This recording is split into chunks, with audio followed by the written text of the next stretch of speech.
Christmas is coming, so today I'm sharing my 2023 crafty wish list based on my favorite purchases this year.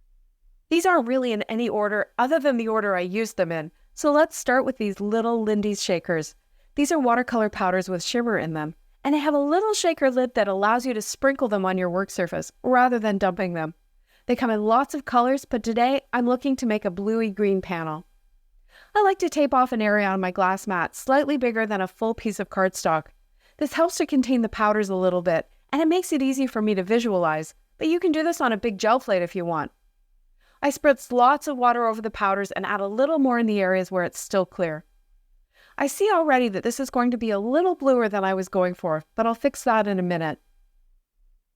I use Neenah Index for my gel prints, and I consider this a faux gel print technique, although I guess it's really just ink smooshing.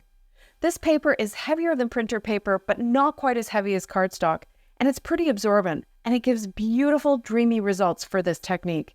It definitely warps, but it's light enough that it's easy to flatten it later. After the first pull, there's still plenty of ink on the glass mat, and I'm able to get a second lighter panel. This gives me 8 backgrounds in total, and I think it's good to be efficient like this when you're making such a mess. As I said, I wanted my panels to be a bit greener than this, so I grabbed another Lindy's product, a Magical, which comes in a tub. If you're smarter than I am, you can just poke holes in the seal over the top instead of taking it all off to allow you to shake it. But I've been using this fan brush to help me distribute the powders. This is Poutine Gold and it has a lovely shimmer built right in. So these are looking really pretty. Those lines are just from where I used my fingers to press the paper down, and they'll disappear as they dry. See? I've cut one of the panels in half, and now I'm going to use 2 more wish list items on it to make it even greener and add some subtle visual interest. That's the Acanthus background stamp from Hero Arts, and with an olive ink, a new color from Catherine Pooler. I stamped both halves of the panels and then turned them, masked over the stamp portion, and stamped the rest. This won't give me a perfectly seamless stamp pattern, but I bet you can't really see the seam. My next wish list is this Evergreen Elegance stamp set from Crafty Meraki. These leaves and branches can be used all year long. They can be colored or stamped on patterned paper like this one, or if you're really in a rush, this is one of the stamp sets that has matching effortless artistry paper. You get a pad of 24 pages of pre-printed images, 6 each of 4 different colorings. This comes as one big stamp, and it comes with one big die that you just line up, and it lines up perfectly with the pre-printed papers as well. And then you have a whole bunch of leaves that you can play with. Make a wreath or just use one like I'm going to. I added a little shading with a Copic marker to each of the leaves to add a little more visual interest and dimension. Next is another new color from Catherine Pooler called On the Lake, and I'm going to use it to create some colored cardstock for my card background. When I do this, I use both swiping and pouncing motions just to quickly get the ink down.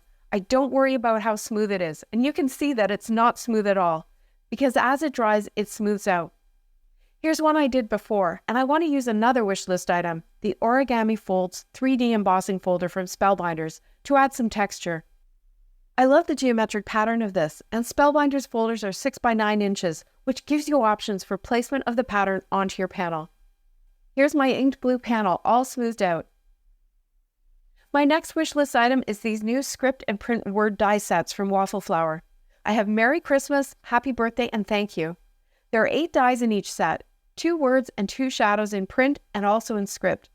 The mixing and matching possibilities are endless, but even better, these match up with previously released sets like Oversized Print Merry Christmas, Oversized Happy and Joy print. Whenever I'm feeling uninspired, I like to cut a few word sentiments and have them ready to go for future projects. It's such a time saver when I'm finishing my cards to know I have them ready to go. Next, I've got last year's favorite specialty cardstock, Inka Gold, with a new favorite, Mirror Ball. I love to add touches of these to my cards, and a new way to do it is to use dies like these, Lots of Dots from Gina K. They cut a really neat pattern of dots into your cardstock, and you can make a card with them. But then you have all these leftover dots in different sizes that you can use as homemade sequins. Here's another set from Tim Holtz that cuts bigger circles that can be used as design elements, as I did here. A bonus of making my own embellishments like this is that they match the shadow behind my sentiment perfectly. Next, I worked on deciding how to place my homemade sequins on my card. I love how adding lots of these really brightens up that background, and the mix of gold and silver is really elegant. I came to the conclusion that I needed more of the smaller dots, so I grabbed my Old Faithful Signature Polka Dots cover plate. Now this is a great cover plate to use as a background, which you'll see in a minute, but it's also great for making lots of little homemade sequins quickly, especially if you want them all the same size. In the back of the pocket, I have old scraps that I've previously cut from a corner of the cover plate, and I even have ones that match, so I don't need to cut any more today. I just popped a few out and placed them on the card. That's a lot of wish list items on one card, but isn't it pretty? I think this could work as a masculine Christmas card. The muted colors, the natural element, and the geometric background, and even all those embellishments work, I think, since it is Christmas. Now I couldn't fit any more on that card, so let's start the next one. This set of 12 stencils from Tim Holtz has really captured my imagination.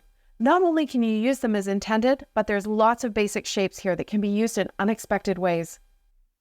I used these ornaments to build a snowman.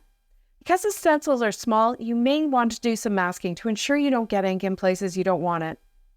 I used tranquil ink just around the edges to give the look of white dimensional snowballs.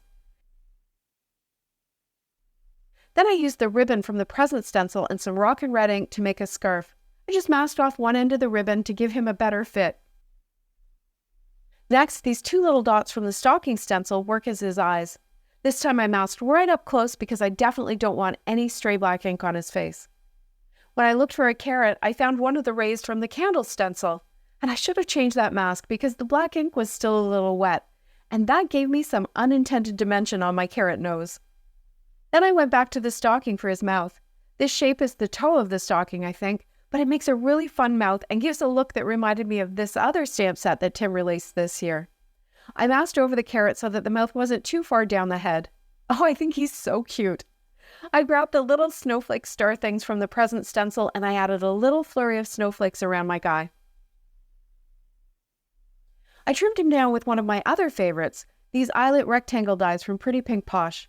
They come in a nesting set and they add just a whimsical edge with a cutout feature that allows the color of your mat to show through, and almost add a dotted frame to the scene. I'm generally a lover of straight lines, but when something a little fancier is called for, this is a great touch. I added some of the silver dots to the centers of the snowflakes, as well as some white highlights to his eyes with this Pentel Milky Pot pen.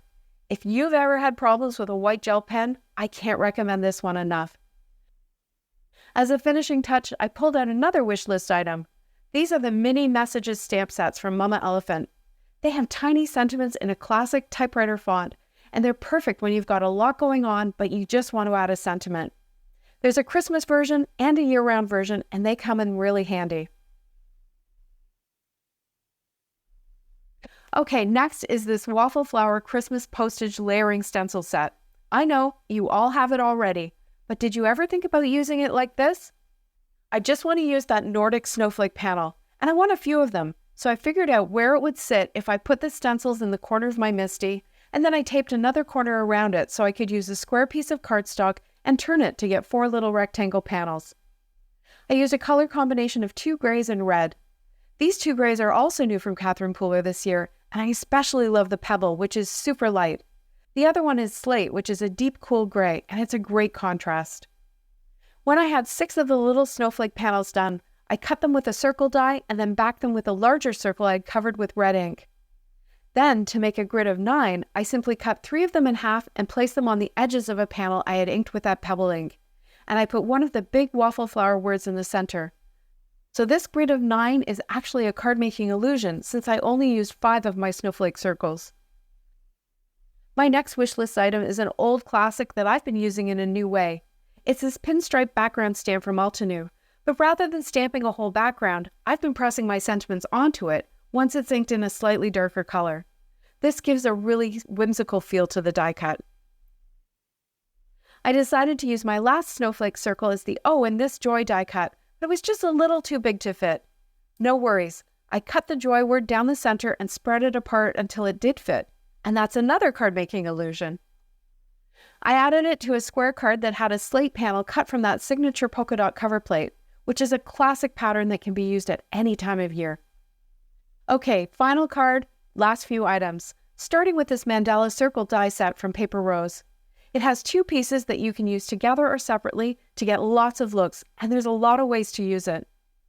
Today I was careful to leave all the pieces right in the die cut, and to make sure they stayed, I added a circle backer. So this is an easy way to get an inlaid die cut look, or you could emboss a plain circle die cut with the two dies to get a similar look. I'm going to use the pattern on the die cut to help me place my last wish list item, and that's 4 new colors of gems from Crafty Meraki. These 4 colors do not have the illusion feature that I love in so many of Crafty Meraki's gems, but these solid colors are super pretty and perfectly clear. I don't normally use quite this many gems on a card, but I do think it works really well on a circular design like this. And I think it works especially well for cards for teen or preteen girls, although with these colors, I think it works for Christmas as well. I played around with the color mix and placement, but having that design on the background makes it pretty easy. Plus, it fills in the empty spaces between the gems.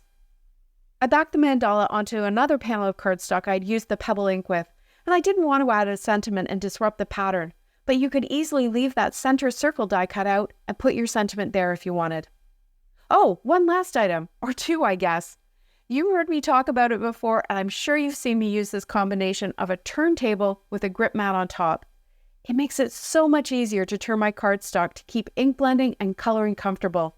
And even though it took me a while to put the 2 of them together like this has been a game changer for me this year. And if you're someone who finds it awkward to blend from different angles or inconvenient to keep turning your cardstock, I highly recommend this. So what's on your wish list? Any of these items? Or do you have something else you think I should add to my wish list? Let me know in the comments below. Thanks so much for watching. See you next time.